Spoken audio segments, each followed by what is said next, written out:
You want a better life, correct? Haven't you imagined a better life?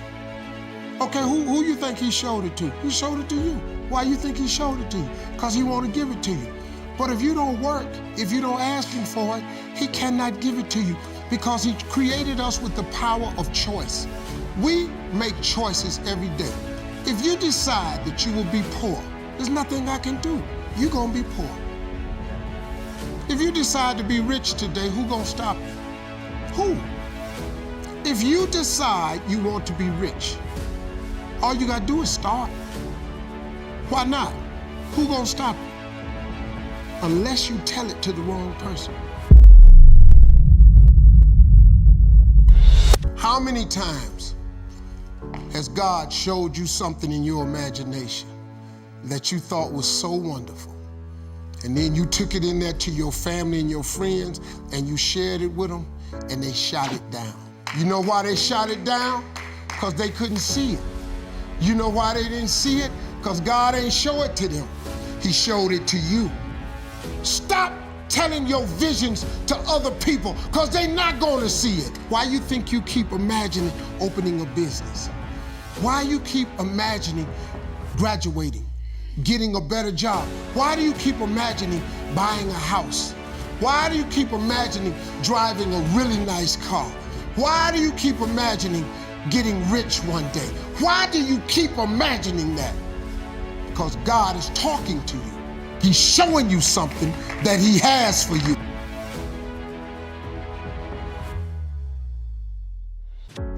Listen to me. If y'all don't do nothing else, write everything you imagine down. Write it all down. Pray about it and watch what happens.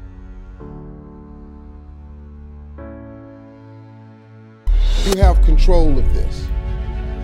This belongs to you. This is yours. You're the captain, you're the master, you're the foreman, you're the general, you're the head.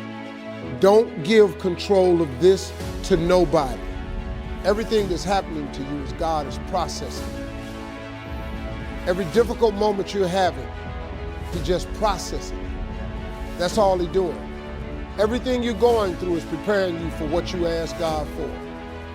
And if you need to be tough when you get to where you're going, then He gonna toughen you. If you gotta be more caring along the way, He gonna let you have some trials come your way that's gonna have to produce that in you.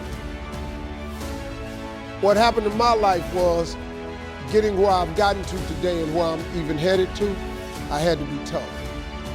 So He toughened me along the way. I had to learn how to appreciate a lot, so He took everything. Listen, getting successful, it's not a magic trick. You can decide to be rich. It's highly doable. But you first have to think it. The difference between successful people and non-successful people is here. I'm no better than none of y'all. Let me tell you something. You get to decide if I'm gonna be rich, poor, mediocre, plentiful, happy, sad. You have a decision to make. If you want to be successful, you have to change this. This has to change. Listen to me. It's not what makes it hard is your lack of belief that it can happen for you. The fact of it is, though, it's very doable. See, but you got to change, though. If you keep doing what you've been doing, you're gonna keep getting what you've been getting. So if you're at a place in your life and you ain't happy with it, you have to change some things. But you have to make a conscientious decision that you're going to change. And it's not dependent on anybody else. It don't matter what your mama think, it don't matter what your coworkers think, it don't matter what your siblings think, it don't matter what your children think. They have nothing to do with it. This decision is yours and yours alone.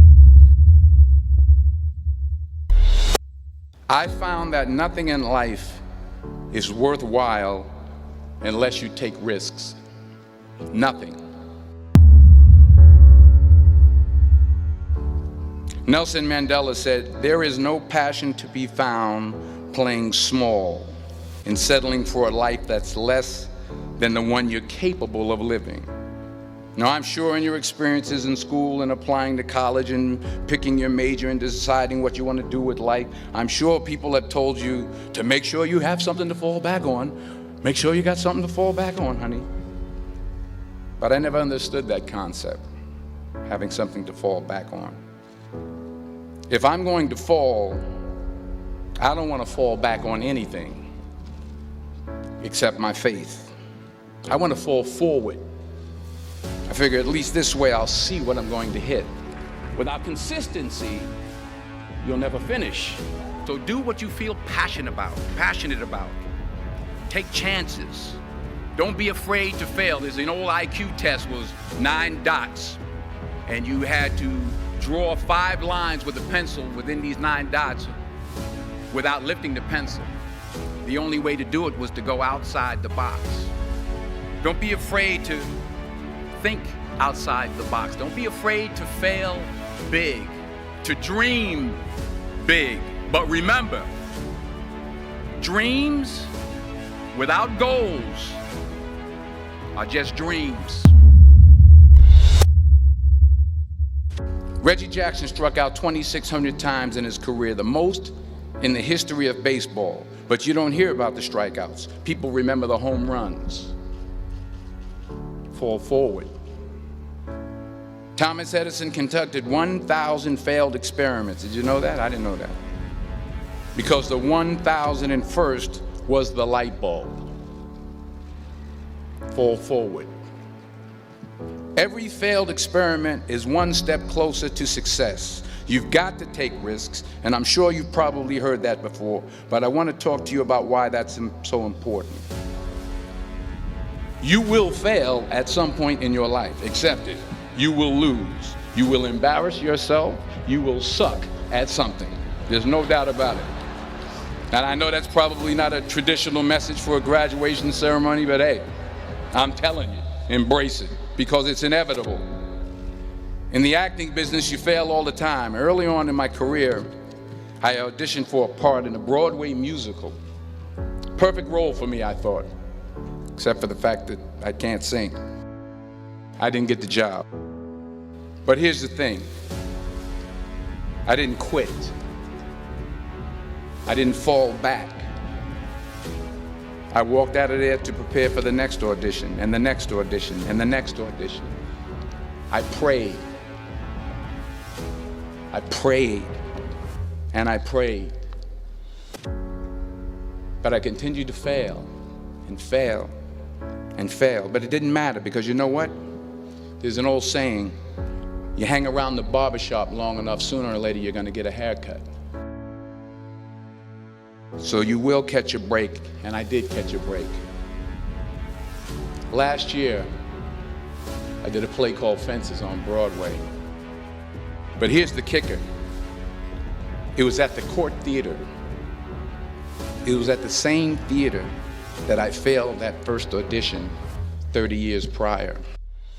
The point is, every graduate here today has the training and the talent to succeed. But do you have the guts to fail? If you don't fail, you're not even trying. I'll say it again. If you don't fail, you're not even trying. To get something you never had, you have to do something you never did. I just got back from South Africa. It's a beautiful country, but there are places there with terrible poverty that need help. And Africa is just the tip of the iceberg. The Middle East needs your help. Japan needs your help. Alabama needs your help. Tennessee needs your help. Louisiana needs your help. Philadelphia needs your help. The world needs a lot, and we need it from you. We really do. We need it from you young people. I mean, I'm not speaking for the rest of us up here, but I know I'm getting a little grayer. We need it from you, the young people, because remember this. So you got to get out there. You got to give it everything you got, whether it's your time, your talent, your prayers, or your treasures? What are you going to do with what you have? I'm not talking about how much you have.